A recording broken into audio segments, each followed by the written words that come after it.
రేపు పేటీఎం గాళ్ళారా బాగా మీ కళ్ళు పెద్దవి చేసి ఈ వీడియో చూడండి.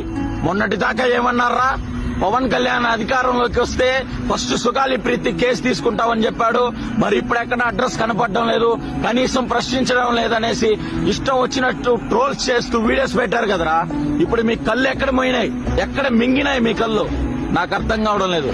ఇక్కడ చూడండి, అదే పవన్ కళ్యాణ్ గారు అధికారంలోకి వచ్చిన తరువాత సుగాలి ప్రీతి వాళ్ళ తల్లిని ఆఫీస్ కి పిలిపించి ఆమె రెండో బిడ్డని పవన్ కళ్యాణ్ గారు తన ఒళ్ళో కూర్చోబెట్టుకుని ఆ తల్లికి ధైర్యం చెప్పి, ఆ బిడ్డకి ధైర్యం చెప్పి, మీకు నేనున్నాను, మీకు న్యాయం నేను జరిపిస్తాననేసి వాళ్ళకి మాట ఇవ్వడం జరిగింది. కొంచెం లేట్ అవుతుంది అంతే.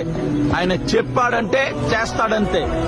మాట తప్పడు, మటం తిప్పడు. ఈ వాక్యం కూడా ఓన్లీ పవన్ కళ్యాణ్ గారికే సెట్ అవుతుంది. మీరు అధికారంలో ఉన్నప్పుడు ఎప్పుడైనా సరే, ఎక్కడైనా